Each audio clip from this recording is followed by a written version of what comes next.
Hey everybody, hope everybody's doing well. Welcome to this evening, March 16th. We are going to be talking about post-traumatic stress. So as you come in, let me know if you're both able to hear me and see me so that I could know that everything is working well from your end. I hope you guys are doing well. Beautiful night this evening, really wonderful. I sat outside in the yard for a little while, felt so good. Looking forward to more days like that, but it still could be chilly at any time. So just be prepared for whatever nature brings. So God bless you all. I hope you guys are doing well. Let me know if you're able to see me and hear me.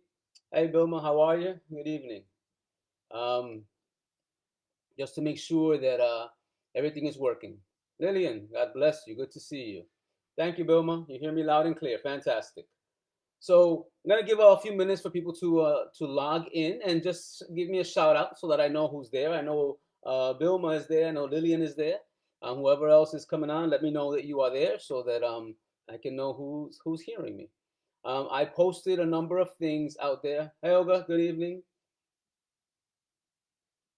In the beginning of the chat, I posted some stuff. You may be able to see it. Let me know if you are able to see it so that I could know that everything is fine from your end also.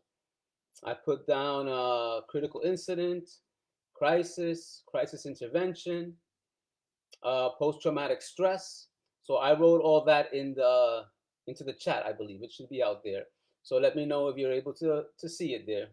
AJ, good to see you. Hope you guys are doing well. Just checking up other people are coming on here. Fantastic. So I'll give a couple of more minutes. Let everybody come in. Thank you guys for your patience with me. I was in a parent teacher conference last Wednesday, and it was a very productive evening. I had 0 parents, but I thought there were going to be less, so I feel good. It was fine. No big, no problem. And today we're going to talk about post-traumatic stress. And again, I'll give a couple of more minutes for people to come on, and then we will just get full throttle into this. As you know, uh, after I do this here, either tomorrow or on the weekend, I will post the video into YouTube. And I listed there opendoorministries.net. You can go to the website and you can find the video, all the videos there. And we have hundreds of videos, sermons that I have preached, classes that are given, and all of these classes are there. So please subscribe to opendoorministries.net. Our YouTube channel is just Open Door Ministries, and you can look for the gold and blue icon and join us there whenever you are able to. Carmen, God bless you. How are you? Susanna, God bless you. Thank you guys for being here. So I'm going to give a couple more seconds, and then we will get into this. So in the meantime, just want to go over some of the things that we have discussed. We've spoken about mental health in general. We began with that. We spoke about ambivalence. We've spoken about emotional vampires, and then we spoke about how to protect ourselves from emotional vampires. Hey, Lorena, Dios te bendiga. Good to see you there. So we have had a variety of topics here, and tonight we're going to continue speaking about our mental health. Given so many things that are occurring in society, we have to be very careful that we are gentle with ourselves. Now, what does that mean? It doesn't mean that you do nothing. It does mean, however, that you are aware of your needs and of your wants and where your mind is at a particular moment. We have to be generous with ourselves in the sense of getting whatever rest we need. Now, it's not a matter of overdoing that. You should rest. On the other hand, you shouldn't take it to a level where you are inactive, unless you are ill, of course, then you may not be able to do anything. But what I'm getting at is that we also have to take care of ourselves, especially those individuals that are constantly speaking to other people, especially in a counseling forum. You must understand that a lot of the things that are affecting those individuals sooner or later rub off on you. Now, that doesn't mean that you get whatever the person has. Let's say if somebody is diagnosed with whatever, you can give the diagnosis. You're not going to get that thing. But remember, you kind of are a dropping ground for a lot of those feelings, the emotions, where the mind is, and it can be very draining. you feel your power coming out of you. And so you need to recharge. Remember, at one point, as Jesus was walking, a lady grabbed his clothing, and he said that power, virtue had come out of him. If it came out of him, then that means that he had a little bit less. Now Jesus was God, but still, he was referring to the fact that that person was able to drain some of what he had in a good way. Yet there were other occasions where Jesus would tell the disciples, "Let's go and rest. Let's sit a while," because they were tired and they were hungry. So it's important for us to realize that no matter what position you have, what degree you have, the things that you do, at some point you may get affected by the things that affect the people around you. And you have to be prepared for that. Hey, Uba, God bless you. Good to see you there. Eliana, good to have you there. Eddie, good evening. So we need to be aware of how we are affected by the people that we are seeking to have an effect on. And that's really, really important. That we understand that we're not untouchable by mental illness. We're also not untouchable by getting tired. And so it's very important that you mentally, physically, spiritually, emotionally take care of yourself. Hey, Michelle, good to see you there. All that means is that you need to get sleep, and you need to eat properly, and you need to exercise. And then, of course, you do the other activities that are helpful to your spirit. You might pray, you might read the Bible. Maybe you read other books, inspirational books, whatever it is. Stay on top of that, because sooner or later you can be dragged and drained by the stories that you hear, the sad things that other people experience, and you become a place where they are able to dump a lot of that. And that's okay. If that's what you signed up for, well, then that's what you have to be. But that doesn't mean that you have to let yourself go to such an extent that you are unable to function because you are functioning for somebody else. So be aware of your needs, of your wants, of when you recognize, hey, I'm getting frustrated. I'm getting a little burnt out. I'm getting a little upset as I continue to hear these traumatic stories. Then you might need to pull away. It doesn't have to be for a long time. It could be for a day. It could be for an hour. It could be for just a little while. In my school, sometimes things get a little bit hot and heavy. I'll go outside and I'll play a sport with the students. Nothing wrong with that. Remember, self-care is not just about you. You're going to work better for the people around you if you take care of yourself. Hey, David, God bless you. Good to see you there. See, the point is that none of us is able to function if we don't have the ability to sustain ourselves. So you got to keep going back to the well, which is the Lord, which is God, to be sustained by his power. And then you're going to be unstoppable because you are going to continually draw from that well that never goes empty. It never goes empty. And Eddie tells us something really important. You got to have a sense of humor. You know what? And you got to be able to laugh at yourself too. I find that refreshing. I laugh at myself. Hey, come on. Take it easy. Don't take it so seriously. You're going to get over this day and you're going to do well. Yeah, Olga tells us.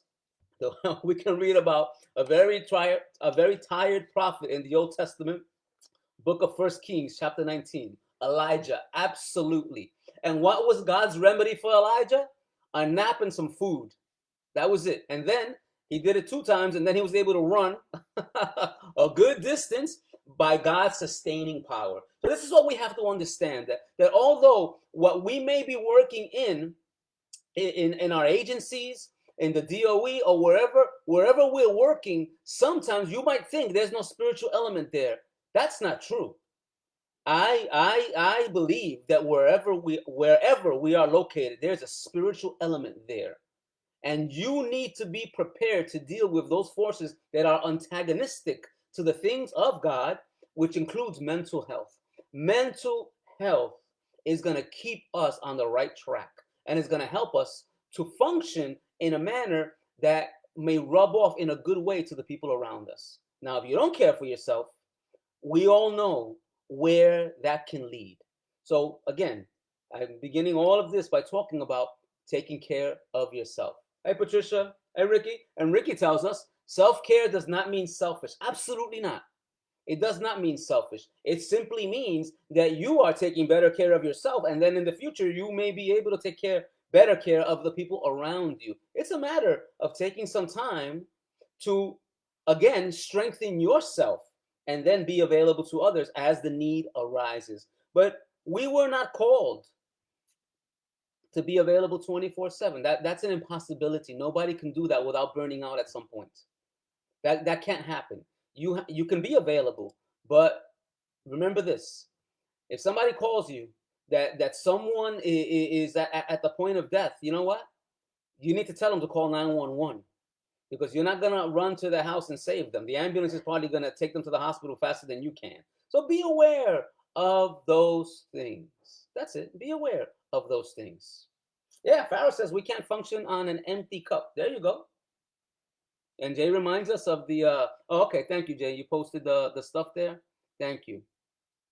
We have to be aware. Oh, Jay is telling us about the critical incidents that come up. So let's begin to break this down. We have about 19 people online here, and others will see it later on. Remember that I will have this posted either tomorrow or on the weekend. It'll be up on Facebook.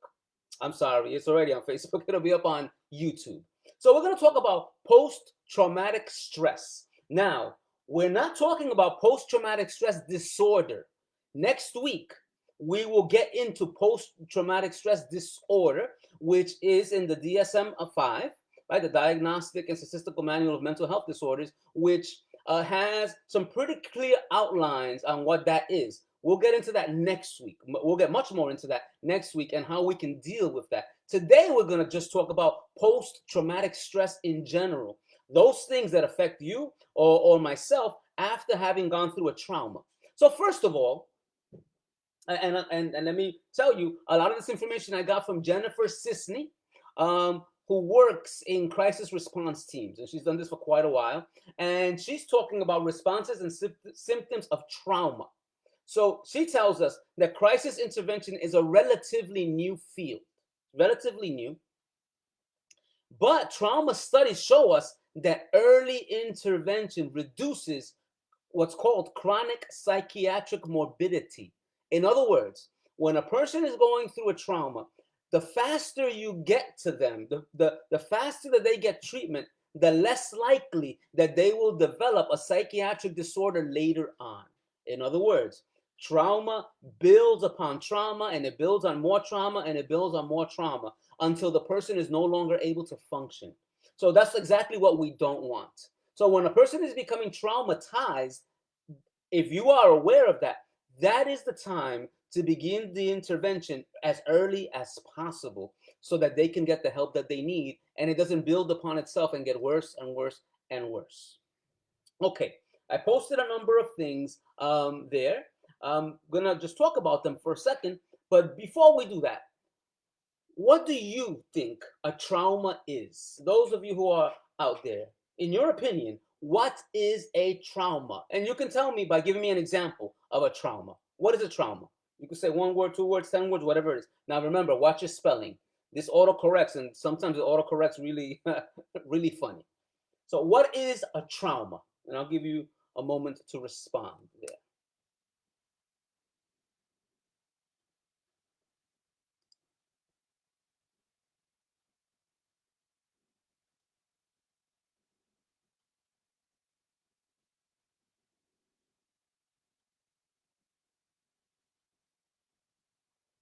Yeah, Jay tells us that waiting so long can be detrimental to your mental health. Absolutely. Okay, Susanna says a trauma can be a bad experience. Okay, now, Susanna, listen to what Michelle wrote, sexual abuse. So if you were to do a comparison, a bad experience can be that someone sexually abused someone, but the words sexual abuse carry a far worse connotation than just a bad experience. So we have to contextualize that. For someone, a bad experience means that they were stuck in traffic. Sexual abuse means a heck of a lot more than that. So again, there are levels of trauma, but they are all important in the person who is being traumatized. Yes, Olga gives us another example: losing a son in a car accident. That's a really rough thing. Lorena tells us that trauma is a traumatic experience, either directly or indirectly. Yes, sometimes we are not the one experiencing the trauma, but a relative, someone that we love, is experiencing the trauma. Uba tells us the loss of a loved one. Absolutely. Farah says illness, death in the family, emotional abuse, physical abuse, a car accident, etc. All of these things are trauma. Eileen, well, I didn't see your comment before, Eileen, so we'll just go to the one you put there. Eileen says a horrific experience that someone witnesses. Absolutely, yes. Okay, someone getting divorced. That is traumatizing, to be without my father. So now you made it personal, and of course that was something that affected you personally. So that's important.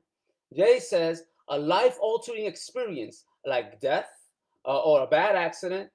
Oh, and he puts another one here that no one mentioned: bad social interactions. Yes, yes, that absolutely. Sometimes the people that we socialize with, well, Patricia breaks it down even more. Strained relationships make a big difference.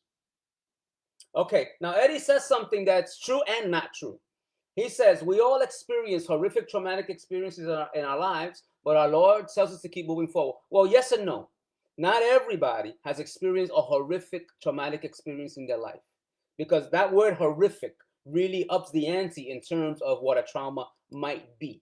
So going through, as we mentioned before, going through a sexual abuse and being stuck in traffic on the sexual abuse is a horrific traumatic experience. The being stuck in traffic is not a horrific traumatic experience. So again, we got to contextualize these things, because when we generalize, remember, I say this in my school all the time: if everything is an emergency, then nothing is an emergency. If everything is a horrific traumatic experience, then nothing is a horrific traumatic experience. So again, we all need to be aware of the different traumas that a person experiences, and they mean different things to different individuals. So for example, a child who loves their toy, that is their favorite toy, they lose that toy. For them, that is a traumatic experience, while for the parent, that might be a mere annoyance or something just dumb. For the child, it could change the way they think and the way they feel, the way they emote, the emotions that they feel. So we need to be aware of the developmental stage of the individuals with whom we are working before we can enter into that traumatic experience. Enid tells us, I love your name, Mother Wildflower Seeds, but I remember Enid. She tells us that it is an occurrence which has left psychological damage. Absolutely. The brain is highly affected by that, and we're going to get more into that next week. Ricky tells us that it's a negative experience that, when not processed in a constructive manner, can hinder the emotional, mental, or spiritual growth in unhealthy ways. Absolutely. It stunts a person in many different ways.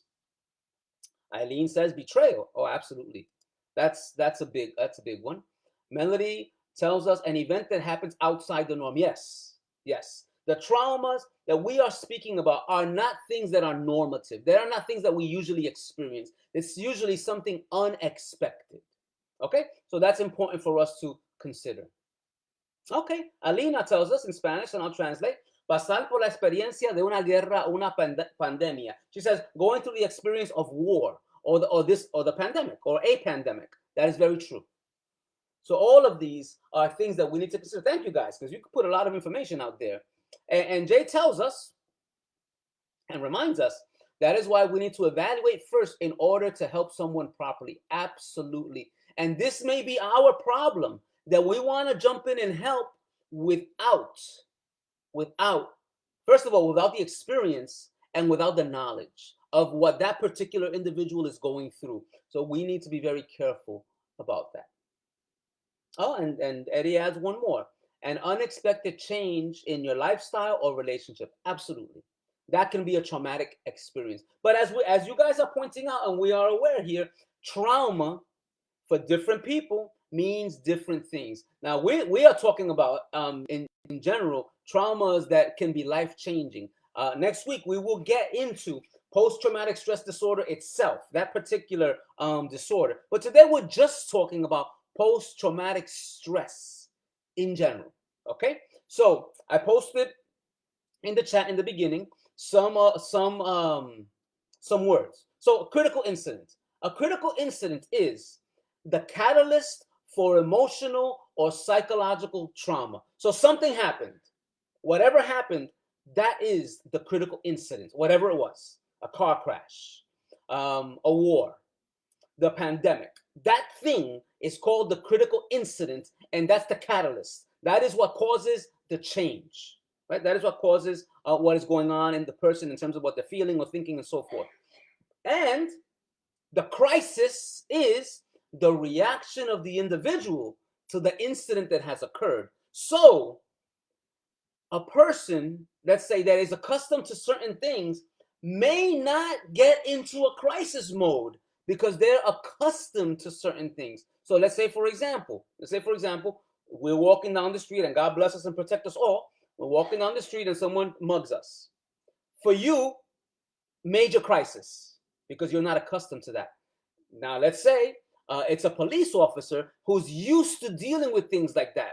He's about to get mugged. He reacts. He takes down the mugger. For him, maybe not so much of a crisis because he or she knew how to handle the situation. So again, we have to contextualize the crisis. It is not the same for everybody. For some people, it may not even be a crisis. For other people, it's a life-altering crisis. And then we have crisis intervention. Now, what does that mean? Crisis intervention is when you and I decide we are now going to become part of the person's life. We're going to step in. We're going to offer help. We're going to try to bring some good change into that person's life. So that's a decision that we make. But now remember, we spoke 2 weeks ago. If you are going to enter into a person's crisis or trauma, you got to enter into it wholeheartedly. There's no piecemeal. You're in or you're in. That's it. Hey, Christina, God bless you. We need to understand this is not about, I'm going to help a little bit, and then when it gets too heavy, I'm going to come back out. Then you know what? It may not be for you. That kind of thing may not be for you, whether it be a ministry or a vocation. Either you're in or you're in. That's it. And at the beginning, it can be scary. But after you do it for a while, although each experience is different with the different individuals that are going through whatever trauma they're going through, you develop some skills, you develop some thick skin, and you develop a humor, an ability to be able to help that individual merely by your presence. And that's really important. That, of course, we talk about a ministry of presence, being available to that individual, but it's not just being available sometimes, it's also having or being a person of comfort in whatever that individual needs. And not every individual that needs to get stroked and given things. Sometimes they just need to be told, hey, come on, let's take a walk together. Some of my students, for example, they've gone through whatever the experience is. Let's go walk the track. And we'll walk the track. Let's go play a game of basketball. We'll go play a game of basketball. Let's go to my office and we'll sit down and we'll chill for a little while. They'll put their head down. I put music. I do whatever paperwork I got to do, and they're just there. And they're able to come down. So we have to keep in mind that we need to be fully available to the individual. That doesn't mean pushy. That doesn't mean being on top of them. That simply means that whatever they need at the moment, we are prepared to offer it. Okay, so that's important. Now, even though we're talking about post-traumatic stress, we do have to consider follow-up services when things are extreme and we're not able to handle certain things. So, for example, for those who are bereaved, who have lost a loved one, we need to say, let's meet today, and let's meet next week, and then let's meet 2 weeks after that, and then let's meet a month after that. Follow-up services are important to see how the person continues to function, especially if that person has been a caretaker for them or they've had a very close relationship. Oh, and Jay gives us something good here. I have picked up the pieces when somebody has abandoned the situation, causing more trauma to the person. Absolutely. And that's very important that we're very careful about that. When I taught at NIAC, I gave this to my students. You know the word therapist? Therapist? If you divide that word from the word the, put a slash there, therapist becomes the rapist. You know what that means? If a therapist doesn't do their job properly, and we're all therapists, whether we like it or not, if we don't do our job properly, we become the rapist. And you know what that means? We further violate that individual that we should be helping. So don't do that. If you're not able to step in, there's nothing wrong with that. There's nothing to be embarrassed about. Just say, I cannot help at the moment. This touches me too deeply. I went through this situation, so I cannot step in, but I have somebody that can, and then you should do that. Sometimes we need to refer out, whether it be in church or whether it be on the job or whatever the situation is. It is important. It's important that sometimes we take a step back and say, you know what? I went through this. Right now, I cannot counsel somebody going through this. There's nothing wrong with that. But you know what? Don't let pride get in the way. Step back, and say, hey, let somebody else handle this. And then later on, when you're a little better, I'll come back in. There's nothing wrong with that. You can even do a tag team. You can work together and help the individual. So again, getting back to when you should consider follow-up services for when there's bereavement, when people have pre-existing psychiatric disorders, you have to know that they're going to need ongoing help. That's really, really important. It's not one shot. You're going to continue to help that individual. When people require medical or surgical interventions, hey, you're going to have to be able to refer that out. We're not doing surgery in our offices, except my friend David. He's a surgeon. He would be doing that. Excuse me. People with acute stress disorder, those with chronic or intense exposure to certain things, now, and people who request additional care, well, since you got in there, you're going to have to either offer it or refer out so that they can get additional care. So yes, Lauren, absolutely. Absolutely. It is important to know our own limitations. That is important. Or at least to be aware of the fact that this touches me too deeply. I need to get out. I need to get a breath of air. I need to step away for a moment. So be aware of that. Hey Jenny, no stress. That's okay. So all of these things are going to help us as we continue to work with different individuals. Now, we usually are not told something but like this, but listen to this. Post-traumatic stress is a helpful mechanism created by God as a response to threats to our safety. What does that mean? Listen to what happens in the crisis moment. In the crisis moment, the frontal lobe becomes disabled, and decision making is handled by the amygdala, another part of our brain. Blood flow is redirected from vital organs to the muscles to make you stronger. Now you're ready to fight, you're ready to run.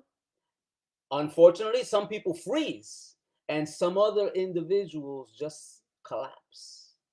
We really know about the flight and fight responses. There are also other responses. There's a freeze response.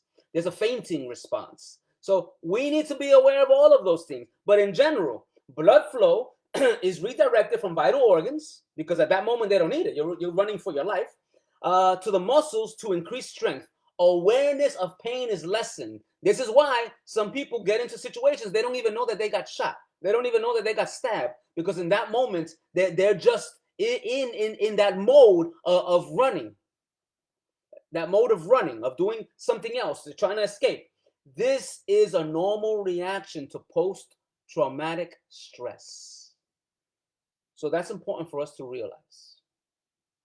Really, really realize that the fact that we have post-traumatic stress is not necessarily a negative thing. It is when that continues and those levels of cortisol that develop inside of our systems, when we get stressed, when those things don't come down, that's when the heart attacks happen, when the stress happens, when the strokes happen, when the person begins to develop a psychiatric disorder because they are constantly on edge, constantly. So we need to be a buffer for those individuals with whom we are in contact. Jay tells us that as we minister, we should have backup systems. Oh, absolutely. Pastors, elders, teachers, social workers to support any limitations we may have. That's right. We do not have to do it all. We don't have to do it all. And Eddie tells us, yeah, show up with a happy face, or at least with a nice face, a good greeting, absolutely, and good intentions. That's right. If you're gonna go help somebody, you got to check your attitude at the door. You know why? Because some people that you're going to help, they might have an attitude, and it's not they're not trying to be mean. They're not trying to be nasty. Their suffering is so great that they may not be able to respond to you in a thankful or in a grateful way. You cannot hold that against them. That's why I said before, you cannot be thin-skinned if you're going to be working with individuals that need help. Sometimes they don't even know that they need help. You're going to minister. You're going to minister to the best of your ability, and you're going to minister, as we were just told by Eddie, with good intentions. Okay, so some post-traumatic stress symptoms. There can be confusion and an inability to concentrate. You've seen this when a person is going through a really negative thing. Their spirits are so high that they're unable to think about even finding their car keys, being able to find a letter, taking their ID out of their wallet. Why? Because right now they're so hyped up that they're unable to do some simple things. They may have difficulty making what you might think is a simple decision, but at the moment their mind is so raveled and wrapped around other things that they cannot make a simple decision. That's why you're there, to help them make simple decisions. They may have sensory distortions. If people are talking, they might hear the people as if they're screaming. If they're seeing lights, they might see the lights constantly flashing, even though that may not be happening. Yeah, Jay says they lose focus. We lose. That's happened to us. When you are in a situation where everything is moving quickly around you, you tend to get caught up into that thing. Yes, Bilma, that's good. Brain fog. The brain becomes foggy. You might feel at that moment like you're in a dream. You might even say, is this really happening right now? Yes, Lorena calls it hypersensitivity. Absolutely. Your senses become on the edge. You might feel things that you don't normally feel. So just be aware of all of these things. Now, these are some PTS symptoms, post-traumatic stress symptoms. But also, there are some emotional ones. The person might feel inappropriate guilt and regret. This is my fault, when they had nothing to do with it. They could feel that way. They could feel that way. And we have to be careful how we talk to the individual when they're feeling whatever way they're feeling. We're not there to solve their problems at that moment. We're not there for that. We're there simply to be a strong presence in the meantime. Oh, Jenny tells us that fibromyalgia is like that also. Very good. There are some illnesses that might cause some of the same sensations. Again, some of the other symptoms are preoccupation with the event, an inability to understand the consequences of behavior. That's important. Remember, when a person is in a hypersensitive situation, right there, it is not a good time for you to ask them to make decisions. That is not the right time, because they may be unable to make a good decision at that moment because they're not thinking. They're not thinking well. And then, if it really gets bad, there could be psychosis, loss of touch with reality. They don't know where they're at that moment. That's a time to stop everything and just be with the person. Jay says, I had a time I was not able to remember my address during an intense, stressful situation. That is absolutely real. That's real. Eileen says, I have heard people say, they wake up to a nightmare, especially those suffering from grief. Yes. And you put that well, right? They don't wake up from a nightmare, they wake up to a nightmare. Yeah, yeah. Next week we're gonna get much deeper into that when we talk about PTSD. But yes, some people are living a nightmare while they're awake, a constant nightmare. And this is where you and I may have a hard time understanding these individuals, because we're not there. We're not living what they're living, but they are. And it is like a nightmare. So it's important for us to realize that. Let me go on. So those were just some post-traumatic stress symptoms in general. Here are some post-traumatic stress emotional symptoms, the way they might be feeling in the way they work from day to day. So they may have high levels of anxiety and irritability. So they may not be angry at you. They just may not be able to be answering questions. And in my job as a social worker, unfortunately, I sometimes have to ask a lot of questions. That is not the right time to ask a lot of questions, because the person is already confused and it is very difficult. So when a person is going through this emotional roller coaster, you know what happens? When a person is a victim of a crime or other things, investigators come, the police come, the medical technicians are there, they make it into the hospital, and a lot of people are asking them questions. That is a really difficult time for them. So there may be high levels of anxiety and irritability, high levels of anger, panic. There can be something called vegetative depression. They get into this state where it's almost as if they are in a walking coma.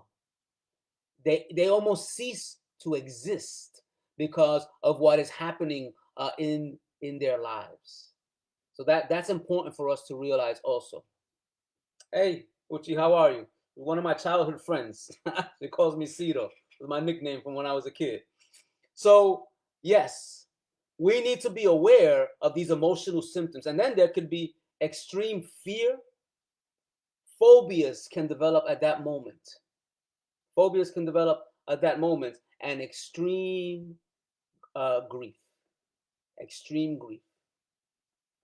So that's important for us to realize. These are just some emotional symptoms that somebody can be going through. Anybody got any other emotional symptoms that someone might be experiencing after a trauma? Anybody can think of anything?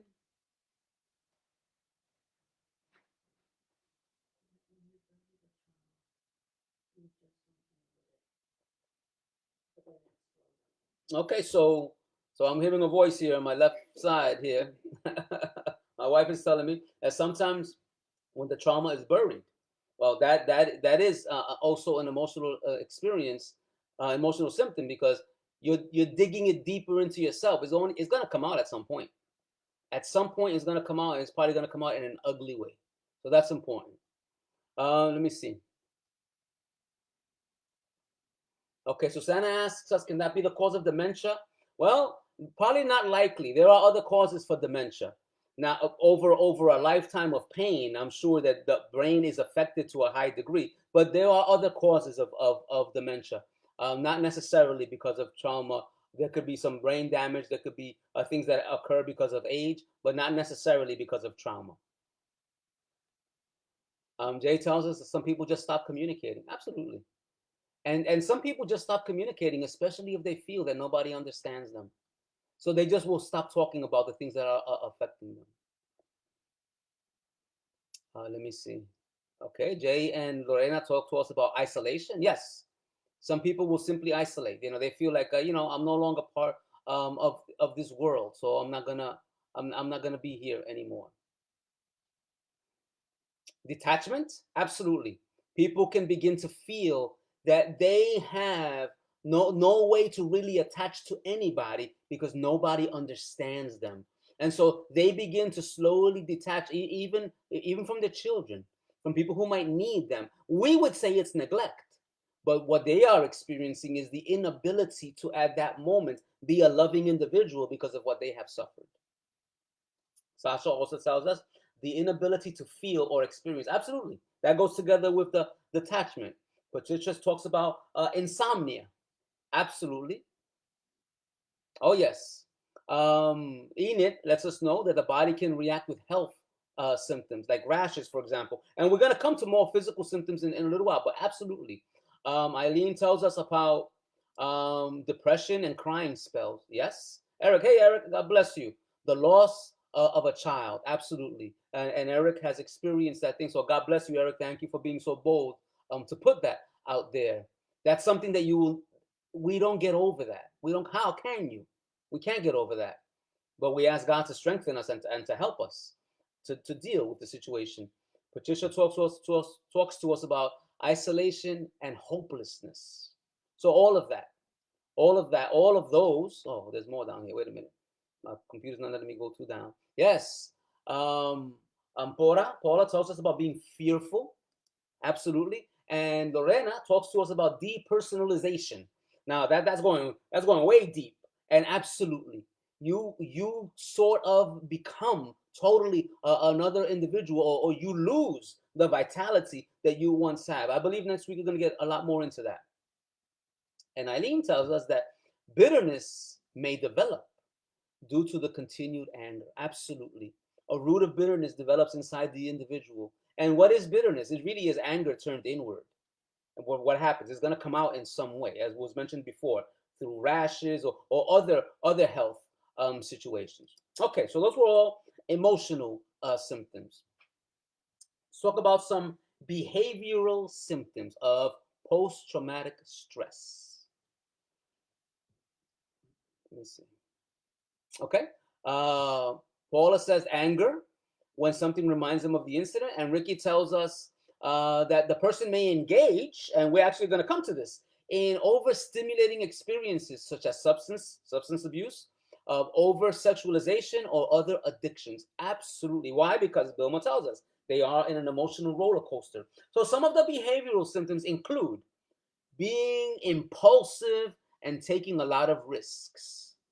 It is as if the person doesn't care whether they live or die. And that's a dangerous place to be, because very often people have families. And so their families are affected by their decisions. That's very important. Okay. Also, Eileen tells us this is another behavioral symptom: eating less or more.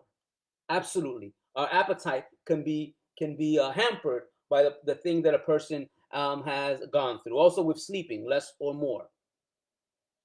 There is something called, or can be, a hyper startled response. In other words, they hear any little thing and they jump. Now, some of us have a very already a hyper startled response. Any little thing makes the person jumpy. That can just be the characteristic of an individual. But a person who has suffered some kind of trauma, very often they will feel this kind of response. Anything, and they jump, because they may have been hurt, because they didn't hear what was going on. Then there can be compulsive behaviors. Someone, let's say, whose apartment was broken into, they'll have to check the lock, make sure the door is locked multiple times. They may have to unlock it and lock it, unlock it and lock it. They have to keep doing that because they feel comfort in showing that they're able to lock the door. We don't understand that. That is the possibility of a behavioral symptom because of the trauma that they suffered. There can be sleep disturbances, that was mentioned, withdrawal and isolation, family discord. The family might be like, you know what? You need to get over this already. And they're like, what are you talking about? This is the way I'm living my life now because of what occurred to me. Patricia tells us there can be aggressive or self-destructive behavior. Absolutely. Or all of those things can occur. And yes, violence and antisocial behavior. A person may not have been able to protect themselves when they were hurt at one point. Now they're adults. They have anger. There's a rage inside of them, and they're going to take it out on the world. That this is why when we are working with young people, especially children, we need to assess where they might be going later on as they become adults based on what they suffered, and seek to intervene before they make it into those situations. Lorena tells us they maybe have unstable relationships. We see this all the time.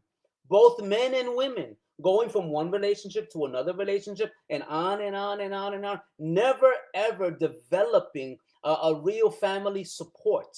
Just being with a person for a little while, that doesn't work out, you go to the next person and you go on and on and on and on. But we need to be aware that when we become intimate with an individual, whatever's affecting that individual has now become a part of who you are. And this is why we should not go from one relationship to another relationship so quickly. But again, that's part of the trauma. Oh, yeah, Patricia tells us regression or loss of skills. Absolutely. Some people who have gone through an incredible trauma have lost the ability to speak.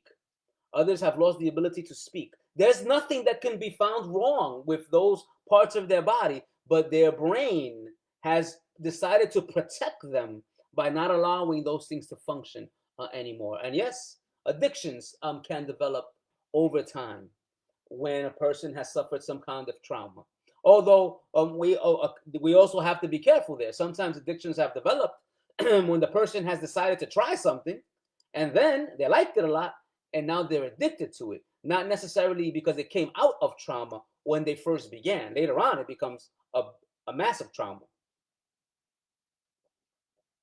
That's why I'm not a fan of any mood altering substances at all, because they alter your mood, right? They can make you into someone that you really not, and you need more and more of that thing to make you feel a particular way. So we have to be careful with that kind of thing. And then we have, excuse me, those were behavioral symptoms, and we spoke about emotional symptoms. Here are some physical symptoms, some things that can affect the individual physically: a rapid or a slow heartbeat, headaches, hyperventilating, excuse me, or muscle spasms. Something called psychogenic sweating, where the person is just, it may not even be very hot, but they feel like they're burning up, and they sweat profusely. You know, that person can dehydrate in that way. You get the cold sweats or that kind of thing. Again, all as a result of them now feeling this physical symptoms because of what they suffered. Extreme fatigue, exhaustion, indigestion, a lot of stomach trouble, indigestion, nausea, vomiting. There could be blood in the stool or in the spit, in the urine, and chest pain, or even loss of consciousness. So we need to be aware. These are massive things when a person has suffered a trauma and they're on the other side of it. It didn't just end. It continued, but it may have continued in a different way, in a totally different way. Yes, Jay reminds us: body aches, sweats, low energy. All of these things can be a result of after the trauma, post-traumatic stress. All of this is part of the stress of when a person has gone through this negative, whatever the negative situation has been. And then we get to spiritual symptoms, how a person might be affected spiritually based on the trauma that they may have suffered. Well, there could be anger directed at God. God, why did you allow this to happen? You could have stopped it. You let it happen. I no longer believe in you. That kind of thing. That's a spiritual symptom. Yeah, shock. Michelle tells us shock can be another physical symptom. So anger directed at God is a spiritual symptom. Withdrawal from a faith-based community. Or I lost my faith after I lost my whoever. You fill in the blank. Some people will talk like that. I couldn't stand being in this church anymore because blank blank blank blank blank. I suffered this situation and I felt that I should have perhaps received more help from the church than I did. Yeah, maybe and maybe not. This is the reality of the world in which we live. Some people might be helped more than other individuals. But some of these spiritual symptoms also mean that the person is re-examining their beliefs based on the trauma that they suffered. And some people, they cling to faith. One of the spiritual symptoms for them could simply be, I'm going to hold on to God no matter what I'm suffering. If you read some of the imprecatory psalms, some of the psalms that David wrote, where he's talking about he's talking about his having his enemies killed, and thanking God for that. This is anger directed at people that he wanted done away with, and he's speaking to God about that. Patricia tells us feeling abandoned by God. Absolutely, that can be another spiritual symptom. And I'll open up the floor to you guys. What other spiritual symptoms? Now, I don't want you to get too personal here, but you can.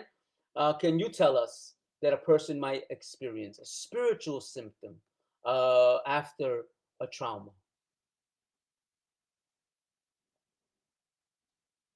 Oh, that's a good one, Jay.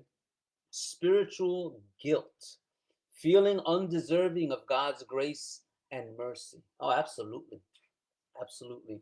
Now, the reality is that we are undeserving of it, but we accept it. Some people begin to say, I'm not worthy of it, and begin to pull away. And this is where we need to begin to understand where that person is coming from and assist as we can. Any other spiritual symptoms that you can come up with? Anybody? This is a heavy one, because you know what? In church, some of us don't want to admit that we are facing a spiritual crisis because of something that we suffered. It's a hard one, I know. The whole conversation is difficult sometimes. I'll give you an example. Uh, for myself, when I pray for an individual and ask God to make changes in that person's life, and I don't see it coming, and I don't see the change. Lord, don't you hear my prayers? Are you not with me? Please respond to me. So I'm not running away, but I am questioning God in terms of why my prayer is not being answered to my liking, and God might feel that He needs to do something else. Oh, okay. Eileen says that the person might begin to believe that God is upset with them, or that the enemy won the battle. Okay, and that seems like they're thinking that God was weaker at that point, or that they simply could not sustain themselves in faith. Lorena talks to us about a lack of faith. Enid tells us that the prayer life lessons, yes, there can become there can develop what's called spiritual isolation. The person now prays less, reads the Bible less, feels like, what's the point?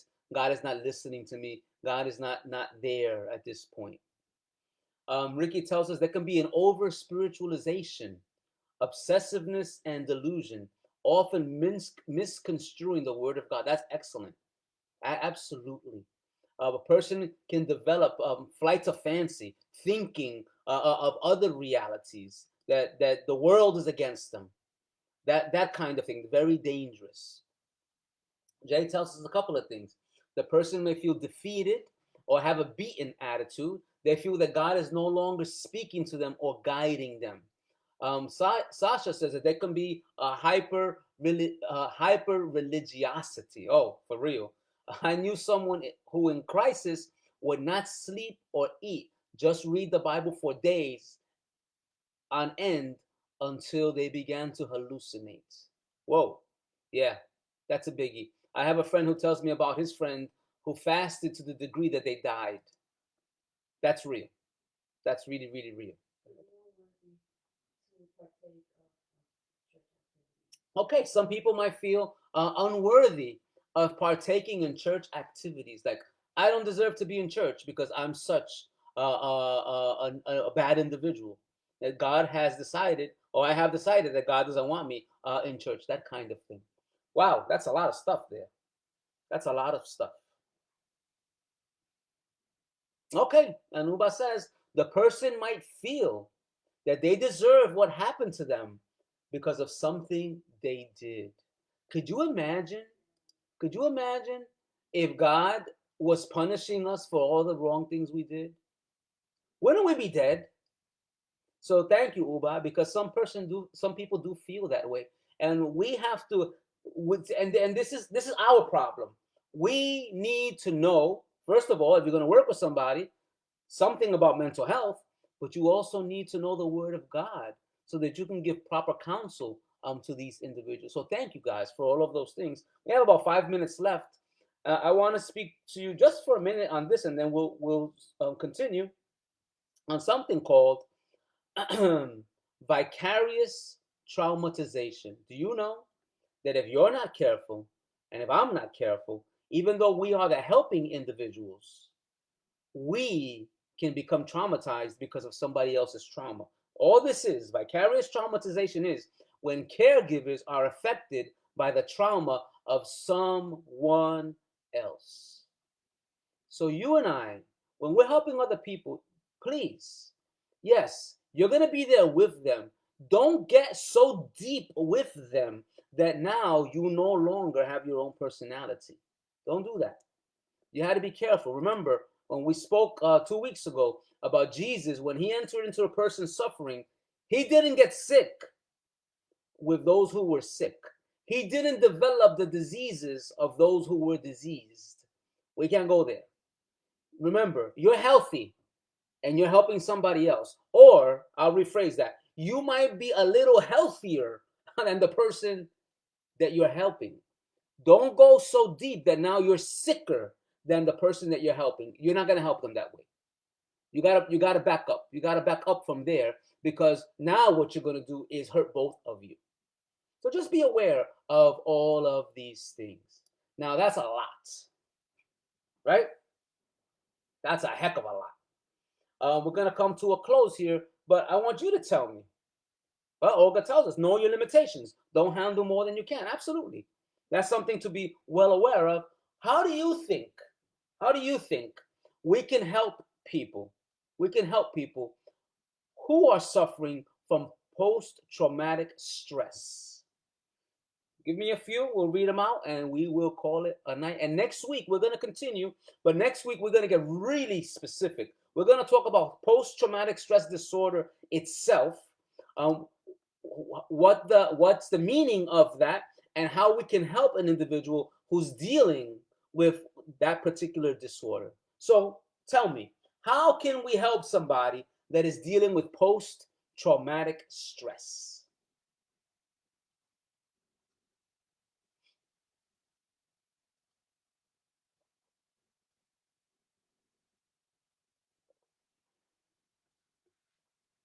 Oh, that's good. Uba says, put on your oxygen mask to be able to help others. And I guess you're getting that from when we're in the airplanes, right? Make sure that you're safe before you help somebody else. So that's okay. You know what? Gauge your mental fitness before you're going to enter into somebody else's mental life. That's good. Okay. Jay says somebody needs to be the lifesaver. We cannot sink with the ship. Okay. We got to help. Jenny says you got to pray for them. All right. Susanna says be a friend. Listen. Have patience. Aline says be present. Listen, pray, and guide if need be. Oh, Lorena says active listening. You know that active listening is not just that you're listening. You're actually leaning in towards the individual. You are showing them that you are vitally interested in what they have to say. So active listening, very important. Sasha says being aware of where they are emotionally before engaging, being sensitive to the fact that they may not be able to articulate exactly what's happening to them. That's very important.